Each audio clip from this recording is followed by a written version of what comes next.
Good evening. My name is Trina Swanson. I come from Hermantown. I want to thank all of you for being here tonight and giving us the opportunity to engage with all of you and share how we feel about the issues. I would like to take the first 2 minutes though to tell you about myself and where I came from, because I think that will tell you the type of leader that I will be in the House of Representatives. So growing up in Hermantown, I came from a very middle-class family. My mom was a nurse and my dad was a carpenter and then later worked at the paper mill. And they were in union jobs until my dad got to the paper mill, and then they voted against it. And I saw what that meant. But I saw the good side of the unions and how that promoted a living wage and allowed them to raise us as a family and give us a future that we wanted. But it was a struggle. I remember our power being shut off because we didn't have the money to pay the bills. I remember my dad getting injured and my mom driving him to a job site 2 hours away so that he could work and put food on our table. And they continued to support us so that I was able to go to university at St. Thomas and law school at William Mitchell and go after my dreams. And that was my dream since I was 6. I wanted to be a lawyer. And my family was able to do that at that time. The middle class meant something. You could still raise a family. You could still support them and get to where you needed to go. And so when I was 18, I started working for the federal government. I worked as a file clerk at the bankruptcy court, had that job throughout college and law school, and then after law school, I started working for U.S. Citizenship and Immigration Services. I owed $170,000 in debt for my student loans, which is crazy. But that gave me an opportunity to start this career and this path working on behalf of the American people. And I spent 25 years in that job fighting for our democracy, fighting for what was right, being that beacon of light for those most persecuted around the world while upholding our national security here at home. And so now, when DOJ came in and gave me that opportunity to retire, I took it, and I'm fighting back. And I'm here for all of you now so that you can have a representative that engages, that gets out from behind his phone, that shows up in a room and talks to you, even though if he might not agree with you. I should say she, because it's going to be a she soon. So I'm here for all of you to be that representative that's finally here to listen and represent CD8.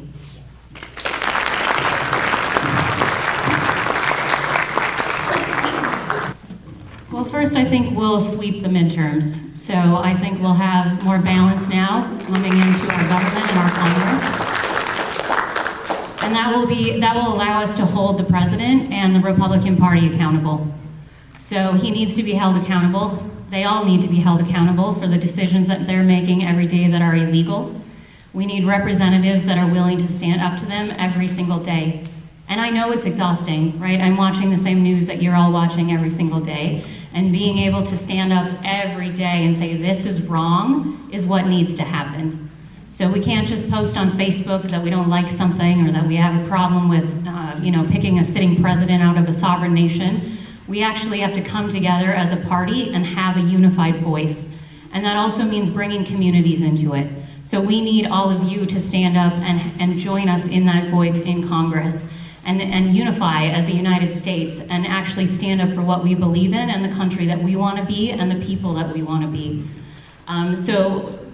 Starting with us being able to take over that Congress, the House, being able to make real change, pass laws, and also hold the Supreme Court accountable, let's be honest. Because you can have laws that are passed, but you actually have to have a Supreme Court that upholds the Constitution as well.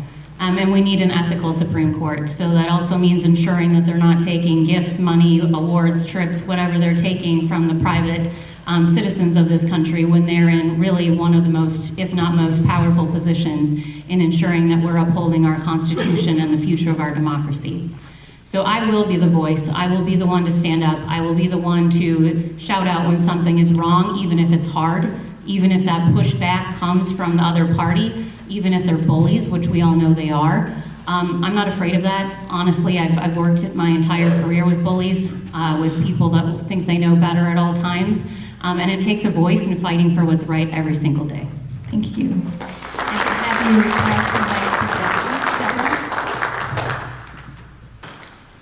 Thank you. So I think it really is a two-part. One is preparing the workforce so that we have an educated workforce that can take on jobs, and take on these new investments that are going to come into Minnesota and be an integral part of these companies being successful because they have the workforce here to do it. So that does start with education. That starts with having different paths for different students and allowing kids to go after what they want and what their dreams are, and making affordable secondary education in this country and having a strong path for those to go into trades. I think we have pushed an idea of kids having to get a 4-year degree for too long, and so we need to promote our trades more and give them a path to do that and have paid internships. So then we have a workforce that is ready to take on these jobs, and that will also mean a strong union within these jobs. And so if we have a strong collective bargaining agreements and unions, that will help with the stability of the market and the jobs that we can bring in here. But it also is the companies, right? We need to bring the companies into the state so that they want to invest in Minnesota. They want to bring their money here, pick up our talent, give them jobs, and be successful. And that means relying on our experts. So we have to balance our need to have jobs and a strong economy with protecting our environment. And so we have to rely on these agencies that are here to look into the effects of a certain business like mining and make sure that it can be done safely. And if it can be done safely, then we move forward. But we have a lot of experts. We have a lot of agencies that are tasked with doing just that and looking into different industries and making sure that they're done responsibly. And so we need to look to those experts and rely on our processes and then come to decisions on if we can have a particular business come in or a particular industry and still protect our environment and the land that we all love. Thank you, JP. Yes, I support universal health care. I think there are real changes that we can make rather quickly, though, once we take over the House. And we can start negotiating for lower drug prices.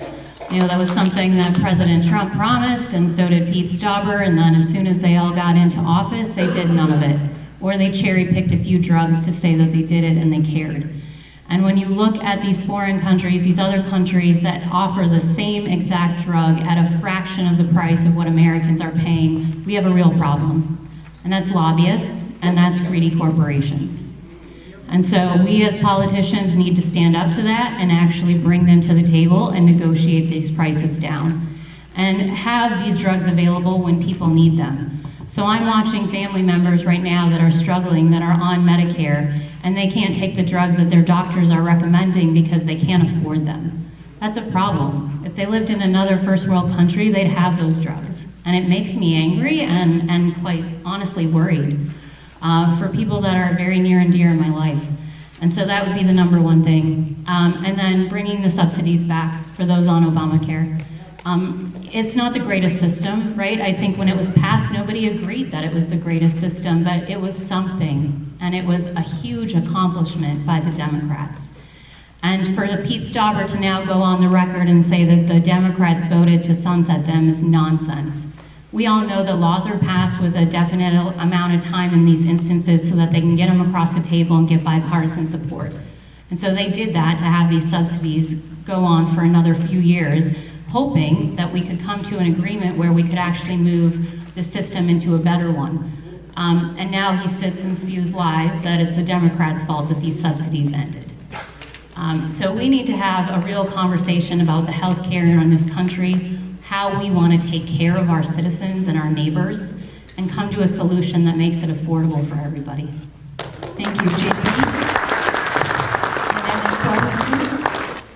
So first, I think any fraud is bad, right? Any waste of the government or the taxpayer dollar is bad. We all work hard. When we give over our taxpayer dollars, we expect it to be used wisely. In my 25-year career with the federal government, I held many leadership positions where I had to be a good steward of money. I had to know where it was going, how much we were spending, and why. And so I will continue to use those skills in the position as your representative, knowing where that money is going, why it's being spent, and ensure it's being done wisely. However, we do need to look at what this administration has done to dismantle checks and balances. So we've gotten rid of ombudsmen's offices. We've gotten rid of positions that are specifically there to root out fraud, where people can go and report fraud, waste, and abuse. The hotlines you can call as a federal employee to say, I think something is wrong here. Those are gone. So we need to bring back accountability in our government, and that starts with the federal government. And I will help do that to ensure that these people are in their positions to ensure that we don't have fraud. And look, there's bad actors everywhere. We all know that. There's people that commit crimes, that do bad things. We have a justice system that takes care of that. And Minnesota has been doing that. Since 2022, they have been filing charges and prosecuting folks for fraud, and they continue to do so. So it's a very convenient talking point for the Republican Party now to throw all this negative attention on Minnesota when this fraud has been, they've been going after this fraud now for years and trying to root it out and putting institutions and people in place to prevent it moving forward. So I will continue to do that on the federal level, bring back those positions and those offices, ensure there are checks and balances, and that we listen to whistleblowers and people that are raising their concerns instead of bullying them and getting them to shut up depending on the party they belong to. Thank you. Debra.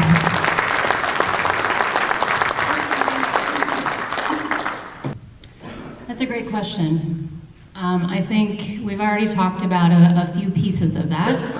And affordability boils down to our economy being healthy, but being healthy for everyone. Being healthy for that middle class, for the folks that are striving for the middle class, and not just the 1%. So it needs to start with people being in Congress that actually understand the people that they're representing, your daily plight, your life, how things are affordable or aren't affordable, and how to fix that.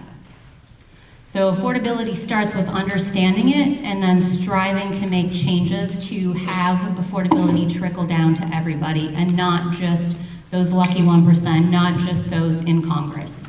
So I think we have to start first with getting rid of the tariffs. The tariffs are doing nothing to benefit all of us. It's benefiting the rich, it's benefiting the administration and all of his cronies. So immediately taking action in Congress to get rid of those tariffs. And then just looking at the medical prices again, the healthcare prices, making that affordable. So you're not making a choice between putting food on the table or affording your prescription drugs for that given month. So ensuring people can afford that and ensure their premiums. And then again, it triggers my argument on education, right? Being able to have your children have a better life than you had. I think that's what every parent strives for. So ensuring that we have an education system where folks can afford to go after their dreams, get the education that they need to then enter that labor market and have a good paying job so that the next generation is not struggling like we are right now. So it really is going to take a many-pronged approach to fix everything that's been torn down by this administration, quite honestly. But we can do it, and it starts with a representative that's going to listen to you and your needs and then fight for those. Thank you, Debra. I just want to start by thanking all of you again for being here today and listening to all of us. It really is heartening to see all of you out here and engaged, and it gives me real hope that we are going to win back District 8 in November. I'm going to be the representative that you've been wanting, the one that shows up, the one that has town halls, the one that listens to you. I think we're at a critical point in our country where we have to take a look at who we want to be moving forward. Do we want to be the country where we care for our neighbors, where we shovel their driveways, where we want everyone to be lifted up and have a better life? Because it is true, when one of us does better, we all do better. And we've gotten away from that message, and we're to a point where we can't engage anymore. And so I ask all of you to please start engaging. We need to engage our neighbors. We need to have the tough conversations. And it is frustrating, right? I've asked somebody, please explain to me how you support him and why, in a rational manner. And it's tough. I don't understand it personally, but we have to have these conversations. And even if you just sway one person on a Friday night at your local watering hole to see things from our perspective and think maybe that wasn't the right move by this administration, or maybe what's happening is really deeply hurting my neighbor who I actually care about, even though they're a Democrat, then that's a win. We need to get back to that. I've spent my entire career bringing people from both sides of the aisle and representing both sides, really. No matter who was the president until now, you worked hard and you did your job and you cared about it and giving back to the American people. And that's what I want to bring to this office. I am going to be the representative for everyone, and I need all of you to help me do that by having these conversations and for us to go back to a place where we can converse and do what's best for the greatest number of people. Thank you.